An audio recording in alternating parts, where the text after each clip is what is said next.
Welcome to a new edition of the Famous Interviews with Joe Dimino. On this episode, we talk with author and fine artist Melissa Clark Bacon. She was raised and stayed in Little Rock, Arkansas. She has recently published her debut novel, Through Her Lens. With her words and camera, she crafts textual and visual stories that celebrate and elevate women. She writes stories, including essays, short stories, and now a novel, and makes photographs using historic and alternative printing processes.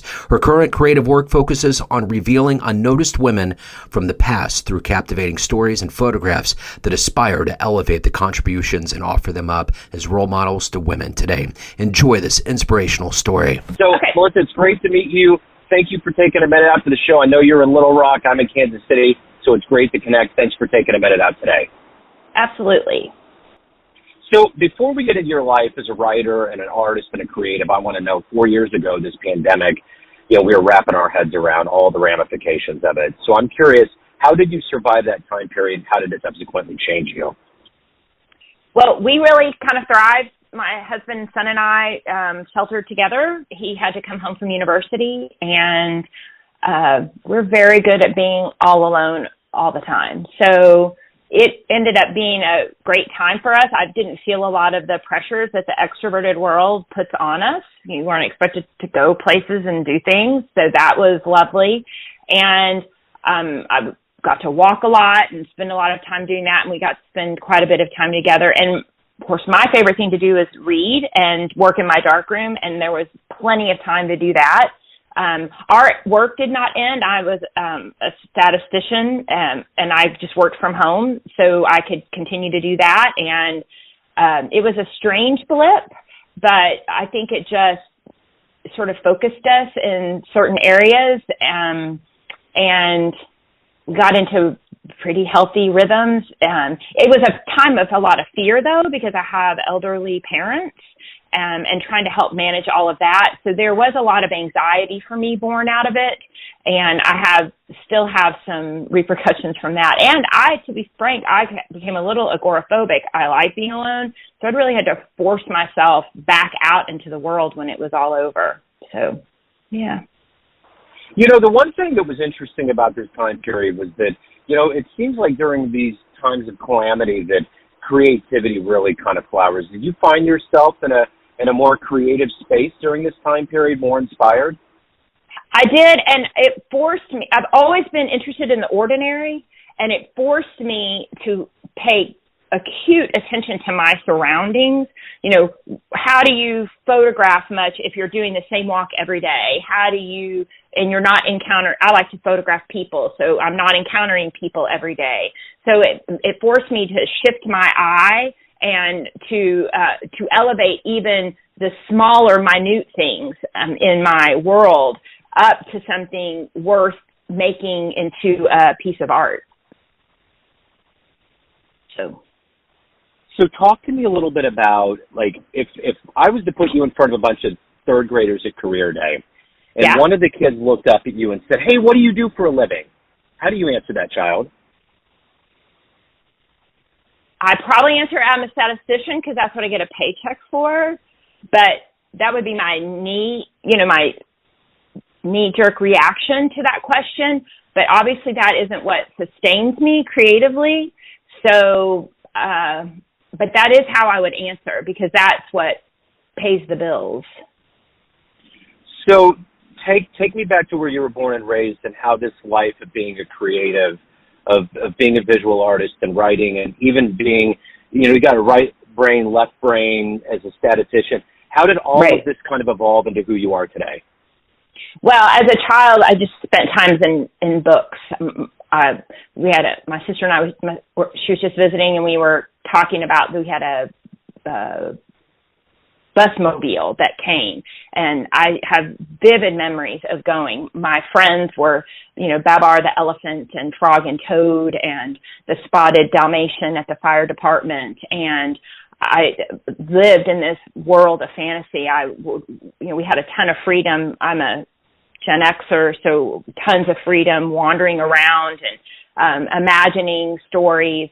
And then realizing that I'm more visual than anything else. And so my grandfather who was a painter, actually put a camera in my hands quite early, 5 or 6 years old snap cube up at the top. There's actually photographs of me at 2 or 3 with holding the camera up to my face.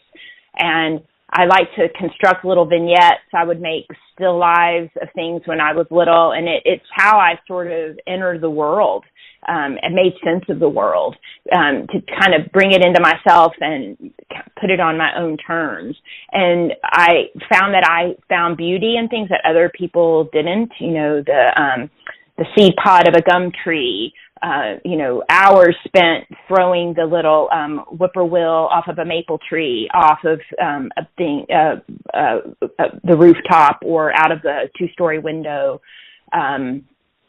Playing, cyanotypes I'm printing still today, but as a child, my grandfather helped me do it because it's a pretty innocuous photographic process. And, I could make photograms of all of the different plants I would collect on hikes and walks. And Arkansas is a, pretty rural state. It's very beautiful. So lots of hiking and spending time out, having the fairy tales come to life, in the woods as I walk around and, just imagine what's in that cabin or who might have floated down this river. And so I just lived in those worlds. We didn't have a lot of television, and our imaginations were what drove what we did. And I find that to be completely satisfying still today. So who have been inspirations for you artistically? Like maybe a museum or a specific artist? Who's been kind of fuel for you? Well, Dorothea Lange was certainly one of the very first photographers that I fell in love with. Again, this idea of the beauty. So, and then from her leapfrogging to all of the other photographers that took imagery during the Depression, there's a beauty and a quietness to a lot of that. A lot of those images were taken in the Ozarks here in Arkansas, and so I had an opportunity to see them at what is now the Arkansas Museum of Fine Arts, but it was called the Art Center when I was a child. And then my mom's family is from Waukegan, Wisconsin, and so the city that we visited when I was a child was the Art Institute in Chicago, and my mother was fascinated with the miniatures.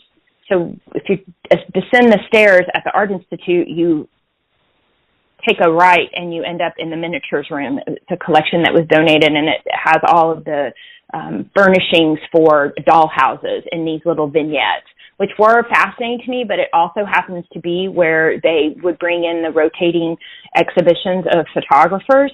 And so I saw a lot of the early color photography that was happening because, fine art, photography has a strange place in fine art. Some people think of it as craft and more practical, and others, like Stieglitz tried to elevate it at the turn of the last century into the fine art. But the sort of raw documentary style was what really attracted me most and what I wanted to do myself. So who's been a hero for you? Who's been an inspiration for you in your life? Well, certainly my grandfather, from an artistic point of view. He sort of worldly things didn't ever matter much to him, and his understanding of color and how he entered the world in that way with painting was always fascinating to me. It wasn't my medium, though. I didn't ever want to translate an image to that. Because I loved reading so much, wanted to be more in the storytelling realm. And in that regard, I think my mom, who is a big reader and who would talk with me about those stories, was a big influence as well. And so the storytelling started out with that single image, growing to, like, now I'm working on a collection, but also more broadly growing into a novel where the heroine aspires to be a photojournalist. And I came to learn about, in my early years, people I never met that kind of were stand-in heroes like Martha Gellhorn and Lee Miller, who were war photographers during World War II, and just the courage of these women who were breaking all sorts of norms and putting themselves in these risky spots was remarkable to me. So if you could meet one person alive on the planet right now that you find fascinating, who would it be? Who would you love to meet and talk to? Oh, probably Bisa Butler. She's a quilter who takes old photographs and reproduces them in the most vibrant and amazing ways. I follow her work. I've gotten to see it in person in Chicago, and I would love to spend an afternoon finding out how she chooses the photos she starts with and how the piecework comes together. It would be a remarkable afternoon.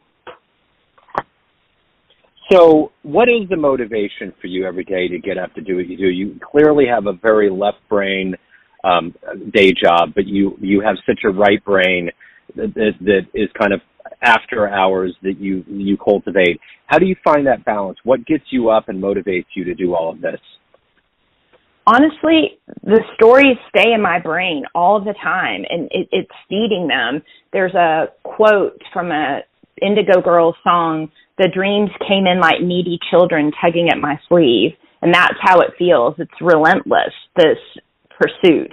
It never rests. You know, I feel like at every turn there's another curiosity to follow. Like the project I'm working on right now, I had spent a good bit of the fall a few years back in Paris and had a lot of imagery just from wandering aimlessly through the streets. And I had this vision of them being printed on doilies. Well, that ended up not being practical because doilies are too thin to go through the processes. And so how do I make that happen? And so then it's answering that next question, and that became the laser cutter, and then designing the doilies, and now I need to learn about vectors. And so there always seems to be that next thing. There's an old Lamb quote, content with little but searching for more. I think that's what constantly is, pushing me forward. There's always another question worth answering, and a way to do that not only with my mind but with my hands in the making, because the making is the part that's gratifying. I get lost in the making. It's interesting. I'm a photographer too. I've done it for years. My dad was really into it. I used to do the dark room. I'm a Gen Xer, and it was on the last waning days of the dark rooms. And I have dreams sometimes where I'm just in a big city like New York, and all I have is a camera, and I can just go crazy, and I absolutely love it. It's one of my favorite dreams. Yeah, I don't deny it, and I highly recommend it. I have never done it in Manhattan, but I've done it more than once in Paris and London, and it's completely satisfying. So yeah, I was in the back of a water taxi in Venice, Italy on September 11th, 2001, and I saw London. Actually, I had to go through London to get back to America, but I was in Paris, and at that point, I didn't have a digital camera, so I had a Pentax K1000, and I had 35 rolls of film. Oh, okay, cool. Yeah. It's the first camera, the first real good camera I had was a K1000. So that's it. That's, and I still have it. I still have it around. As do I. And it's cool because the mentality of the paper, and I resisted digital for a while, but I'm glad I embraced it because I love it. There's just so much that you can do that is still creative and totally fine. I mean, once you think like a photographer, it doesn't matter what you have in your hands. You're going to do it. Agreed. Yeah. Agreed. So, yeah. So let me ask you this: of all of these things that you've done and accomplished in your life creatively, what are you the proudest of?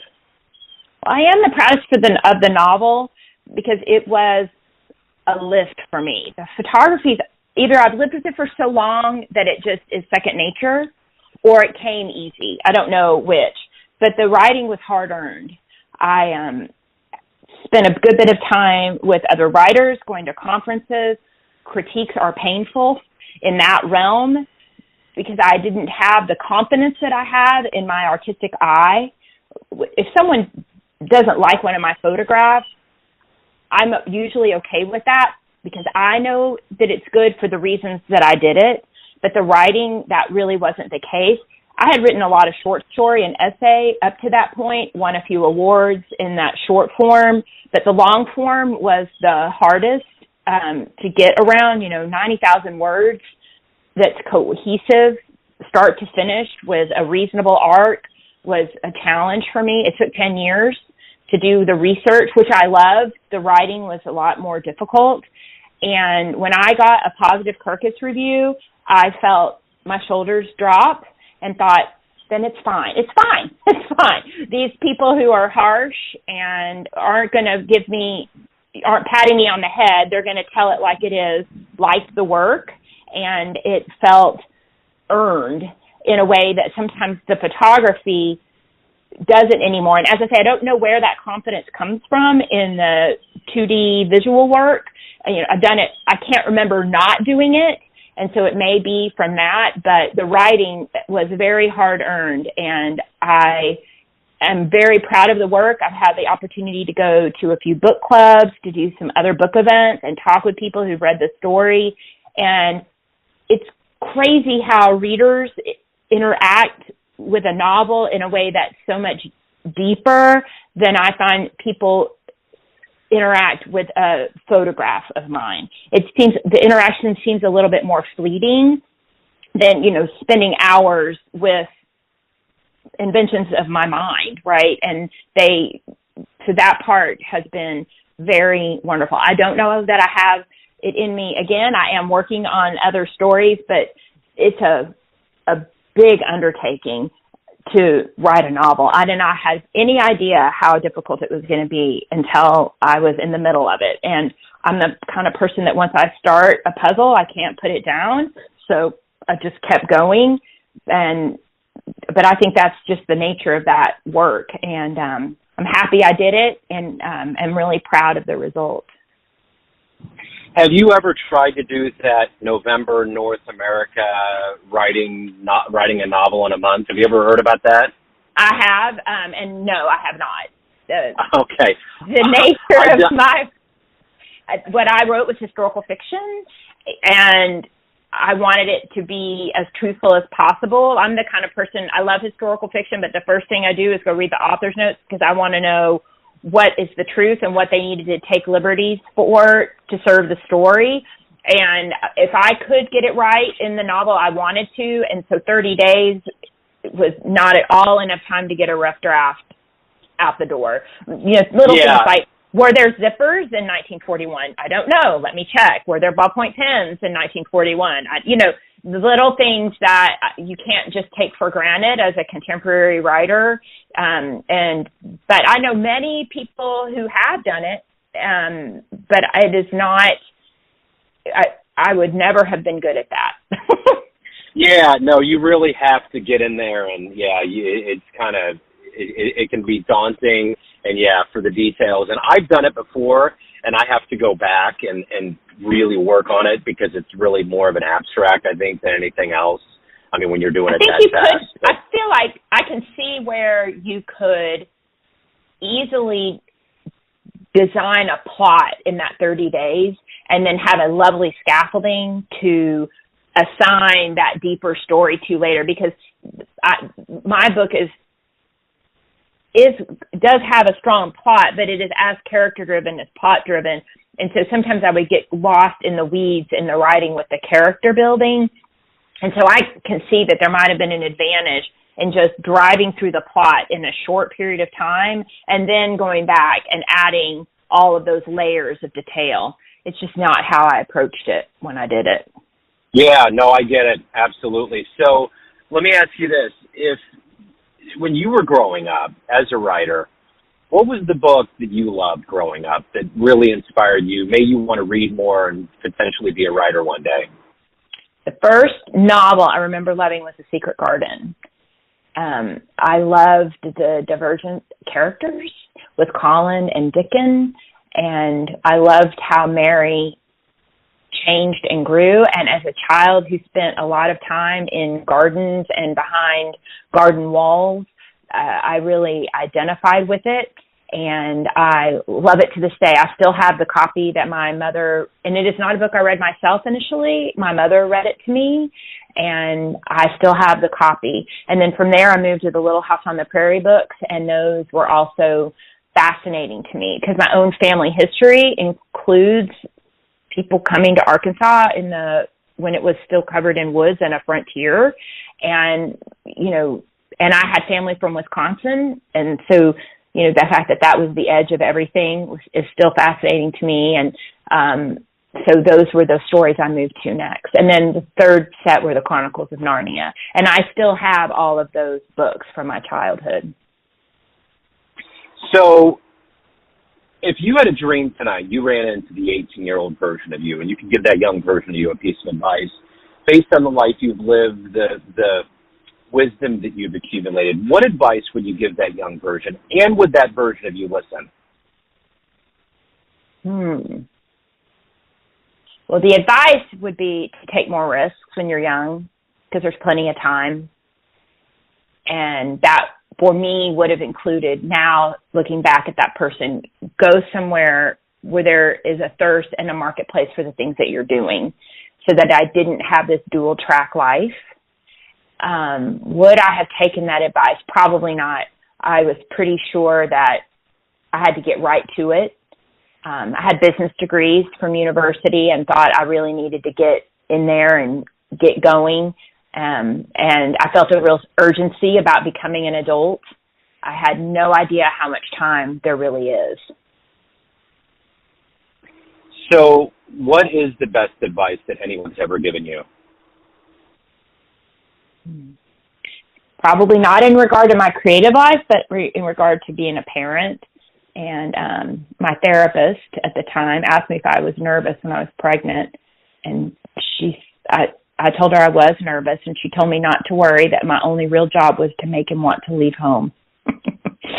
So in that regard, I've succeeded wildly, Joe.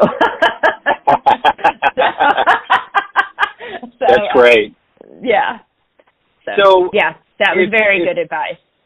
Yeah, for sure. So let's say we get off this call, time machine pulls up, and you can go anywhere in the history of time and see one event in human history, or you can go into the future and see what's going on. Where are you going? What are you going to see?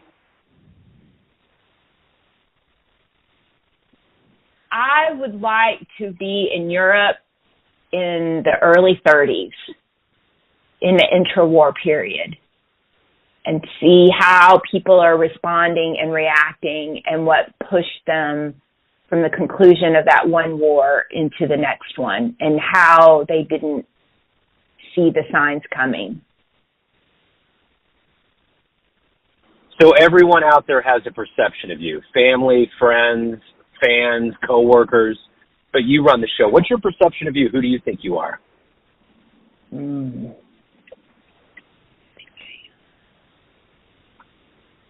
I think I'm hardworking.